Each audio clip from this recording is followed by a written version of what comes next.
A family fun day is to take place at a popular Aberdeen park. Duthie Park Rangers will host an Environment Day on July 15 at the park's pavillion.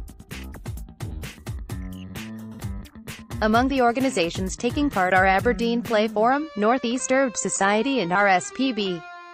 The Owl and the Pussycat Centre will also be attending and will have some birds of prey on display.